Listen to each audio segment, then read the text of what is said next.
Hey guys, it's Courtney, and today we are going to be creating another one-layer scene. And I'm going to be using the Santa's Village stamp set by Honeybee Stamps. Today's theme is slimline, so we're going to be creating another slimline scene. I have all of my masks pre-cut with some Simon Says stamp masking paper. I like to do this ahead of time. Some people cut the masks as they go so they don't cut too many. I usually do cut too many, but I like to use my masks for placement because very rarely do I have a full idea of what I'm going to do with the card. I kind of just stamp some images, mask, and cut the masks and kind of go from there. I kind of just wing it when it comes to my card making 90% of the time. So I'm just using these to kind of get my placement down. And once I'm happy with the placement, I can then go ahead and bring out my Misty. And the first ones that we are going to be stamping is the front images. So anything that is in front of everything else, I'm going to replace those masks with the stamps themselves and then remove all of the other masks that I have down on the paper, put those aside and stamp out my images. I am stamping this with blackout ink by Ink on 3 because of course we're going to be Copic coloring, and I did stamp these twice. This is a new stamp set. I only stamped these out once to cut the masks. So sometimes when they're brand new, they don't always stamp the best. So I always stamp my images twice, which is a good thing about having a Misty. So stamp those out twice, and then I will mask those out with the coordinating mask. Next, I can go on to my next layer. So any images that are behind the ones that we've already stamped and possibly in front of any ones that we didn't already stamp. So I'm going to line up those stamps. Kind of took a mental note of how I had them the first time. You can always take a picture with your phone and use that as a guide. Once again, I stamped these out, masked those out. Now, with this sleigh, there's kind of an opening between the sleigh part, I guess, the part where the presents are, and I don't know, the part that touches the snow. I don't know. I'm sure there's a technical name, but you can see that I just kind of cut right through my mask to have that opening. You can leave it and kind of just use your Copics to fill in the background through that opening, but I just find it easier if I just cut right through it. You can even cut your mask into two pieces if that's easier.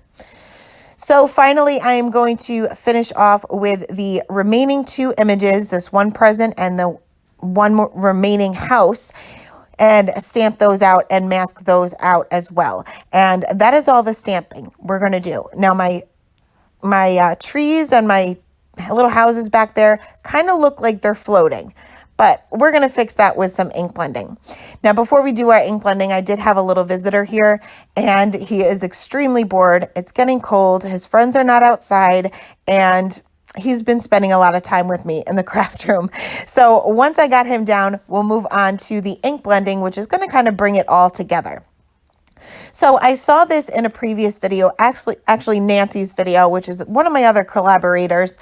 She tore her mask instead of cutting. I usually cut little snow hills and things, but I decided to try this. So I'm taking another piece of the Simon Says stamp masking paper, and I'm going to just tear my pieces away. So it's going to look like kind of snowdrifts.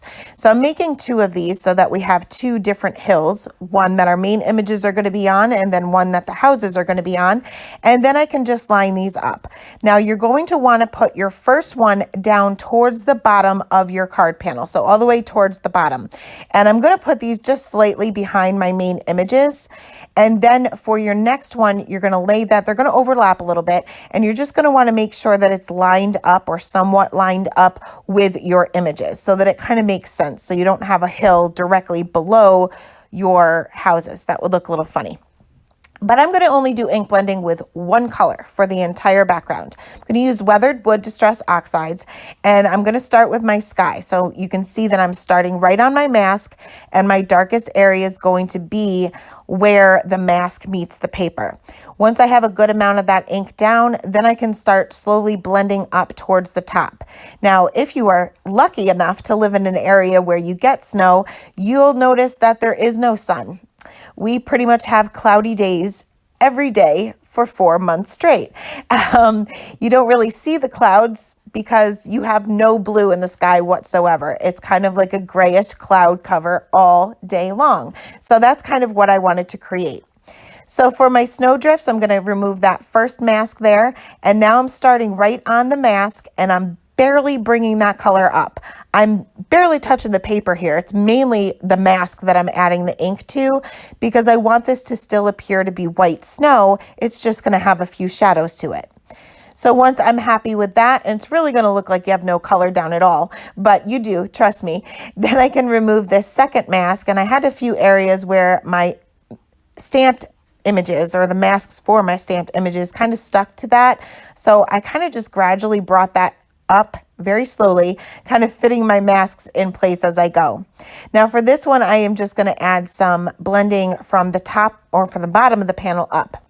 So I'm starting on my scrap piece of paper and just barely coming on the paper, on the card panel itself.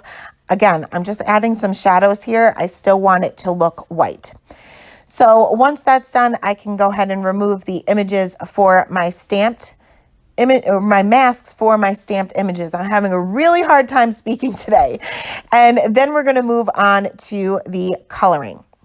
So of course I'm going to be using some Copic markers here, and I have to apologize. I know this video is very long and I did cut out some of the repetitive coloring, but I had to kind of keep some of it in there because I didn't want you guys to miss the color combinations or how I did any of my shading.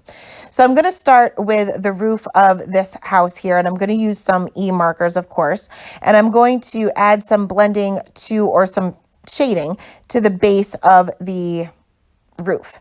And when I bring out the E31, you're going to notice that I have kind of like a black streak that goes across my roof.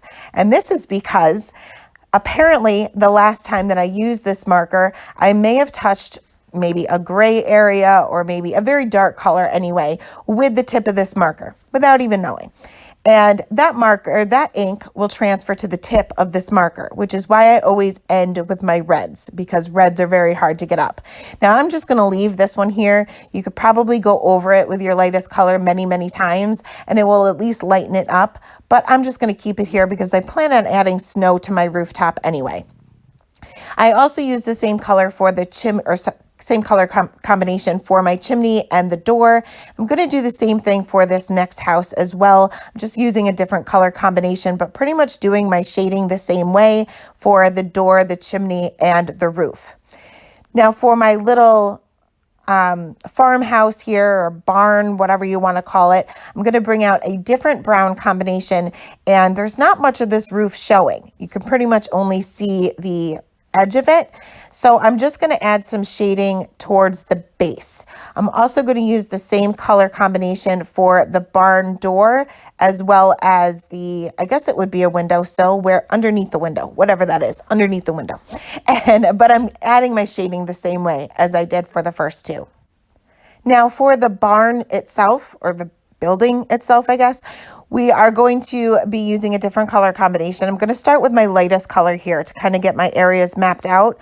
So where the two sections of the house meet, I'm going to create a shadow there, and then also create a shadow off to the left-hand side.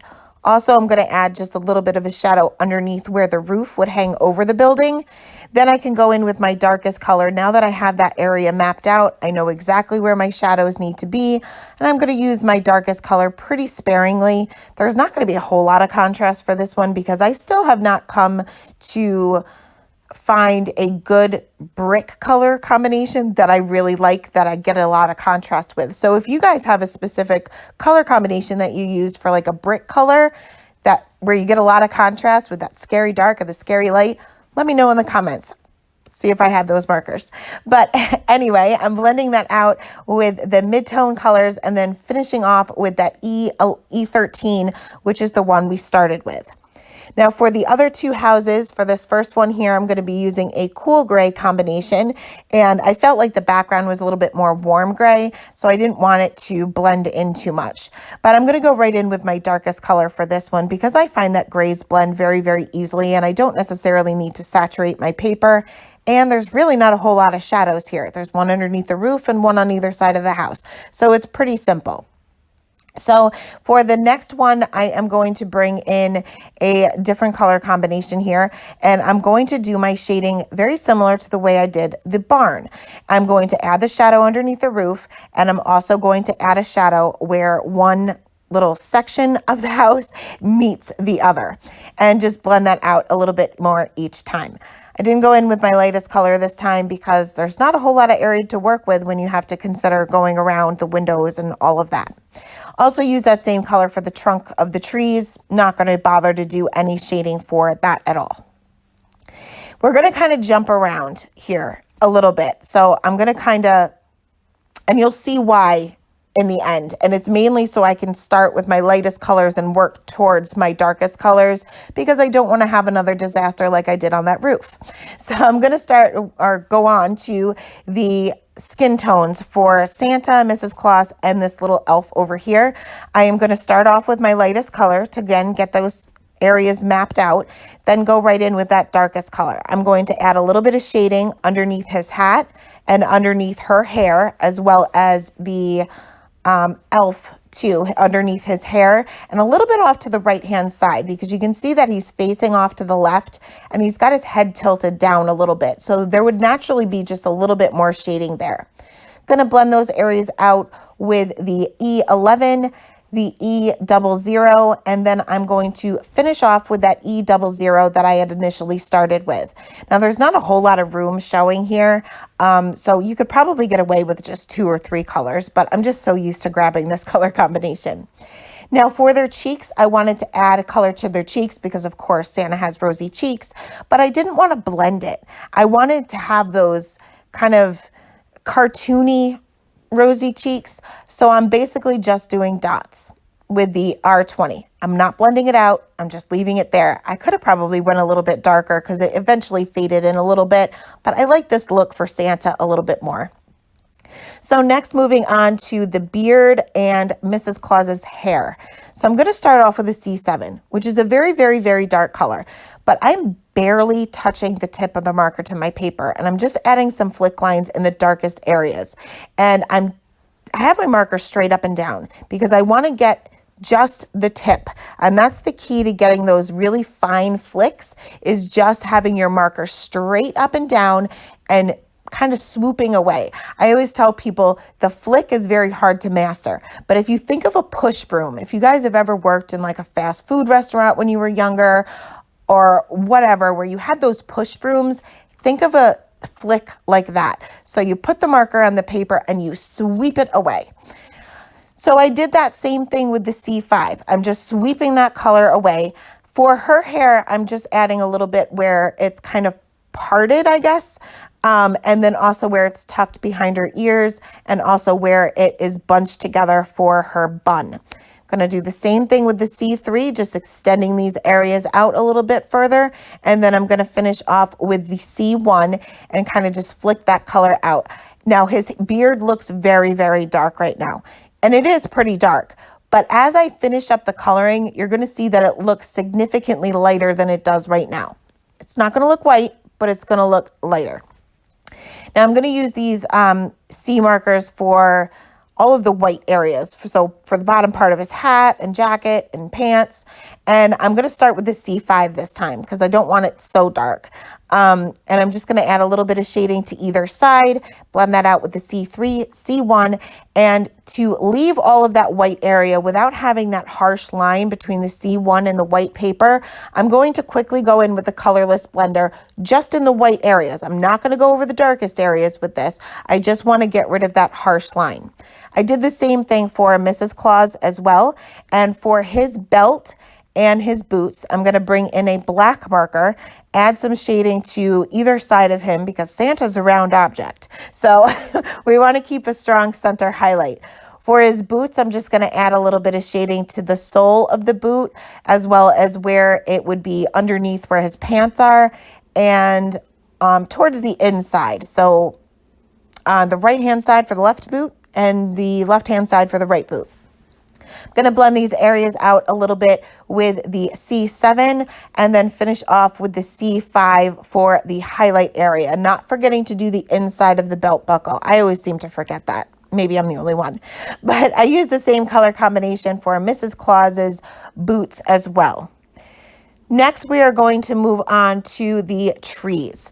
And these are two different kinds of trees, so I'm going to show you both. For this first one, I'm going to start with my lightest color, and I'm going to add some shading to the tip or the very top of the tree, and then underneath each one of the sections. These are kind of like sectioned off.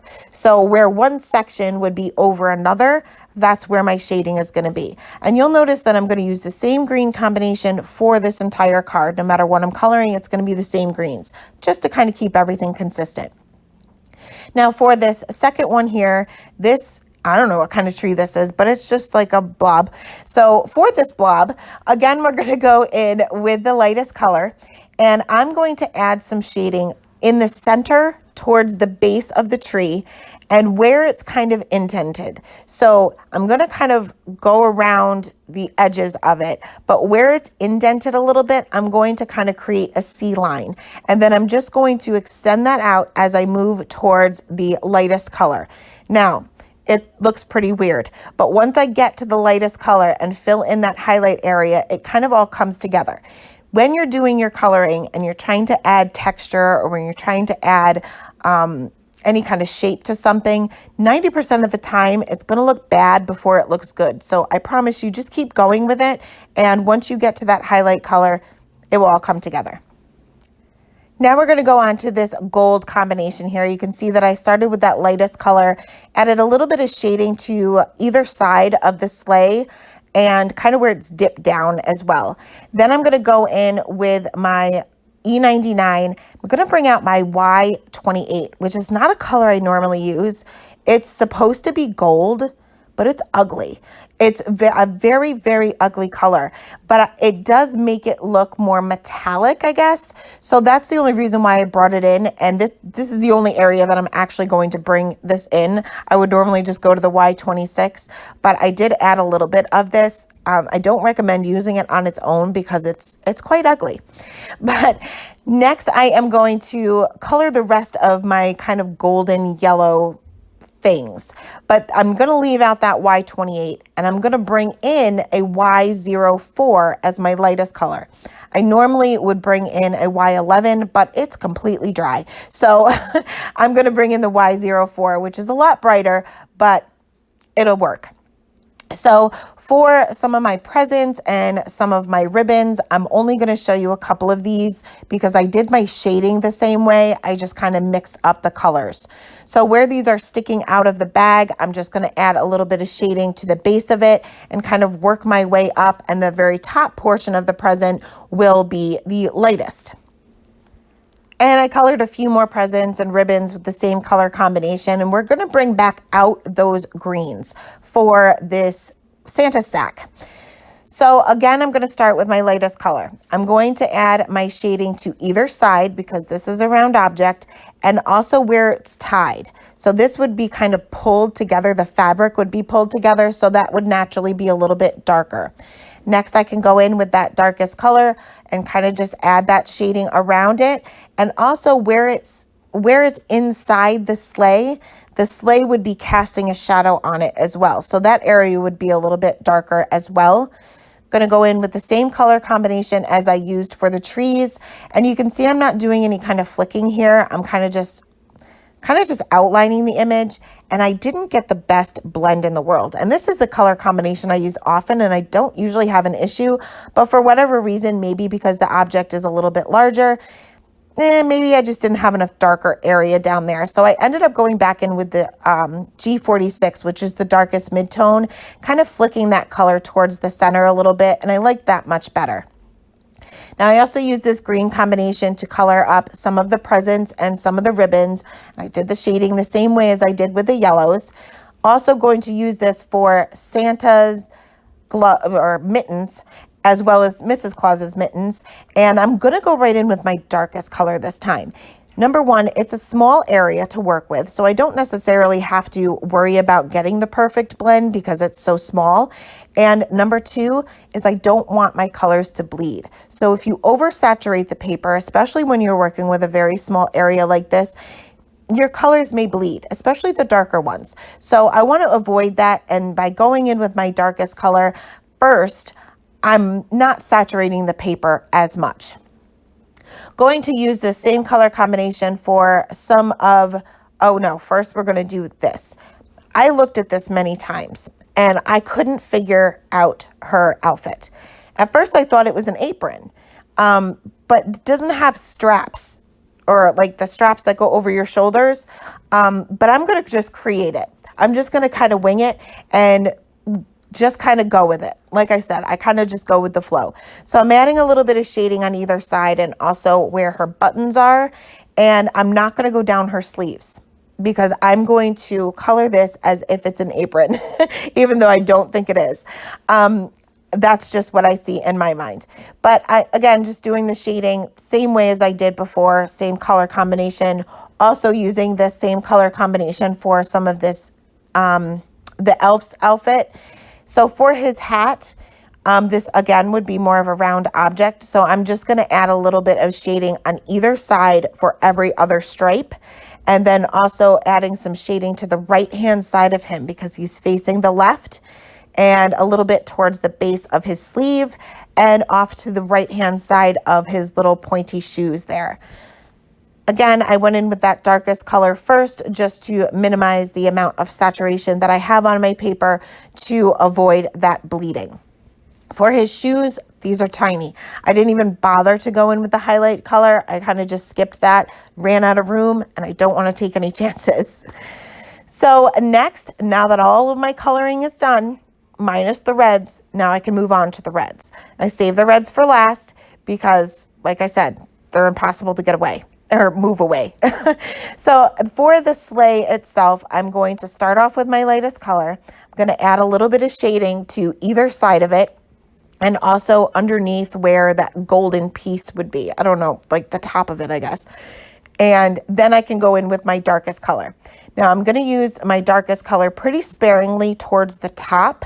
And then I'm going to kind of add a little bit of shading to either side. But as the sides meet the top, I hope I'm making sense. As the sides meet the top, I'm going to kind of curve it a little bit so that it's not that really sharp corner, and add a little bit more shading to either side, just so I can kind of darken this up. This is a huge image in comparison to all of the others.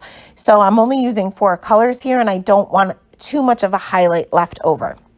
So you guys have probably watched previous videos. This is the same red combination that I've been using pretty much throughout my entire card series. And this is one that I use every Christmas time. The colors blend beautifully. It gives you just the right amount of contrast. So blended that out with the R46, R24, and leaving that highlight area for that R22. Colored up the rest of the presents and ribbons with the same color combination, and then we're going to move on to Santa's hat.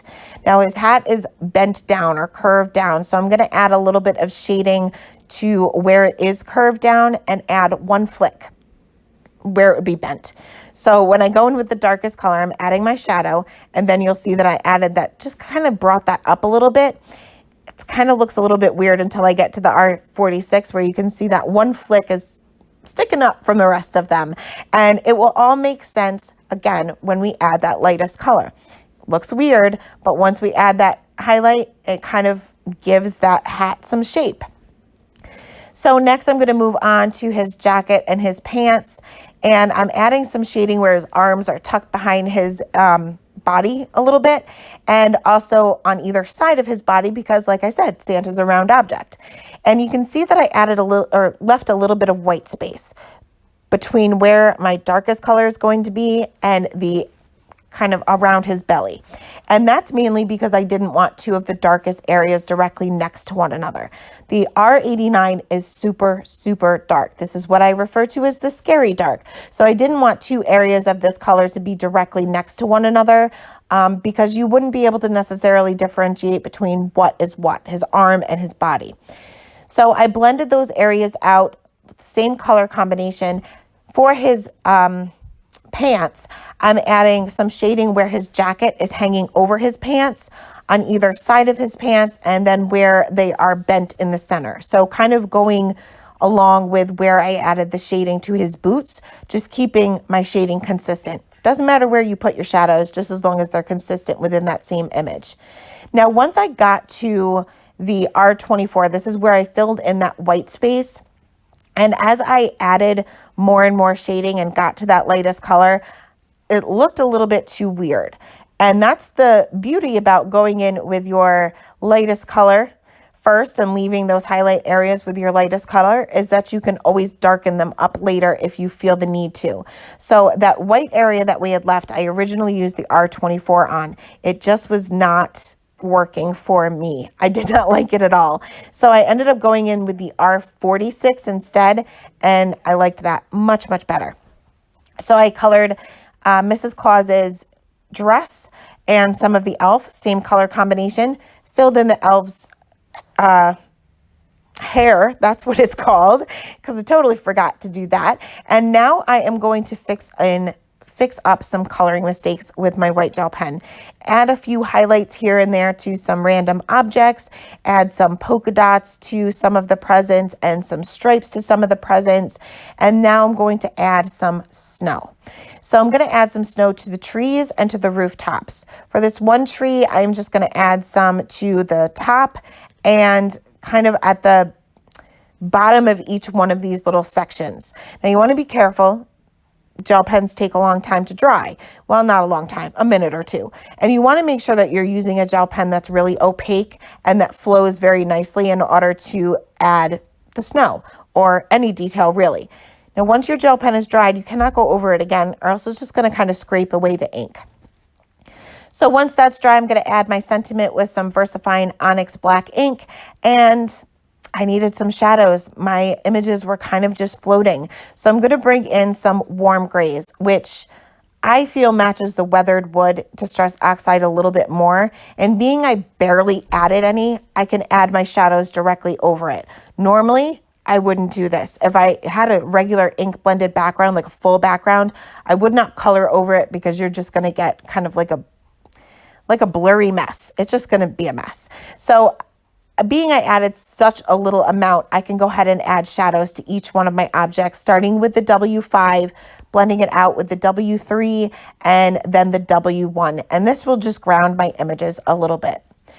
So that is it. That is the card for today. Today I'm collaborating with Jeannie, who is also going to be making a slimline card, and I will link her channel as well as all of the supplies I used in today's card in the description box below. Thanks so much for stopping by, guys. Have a great day. Bye.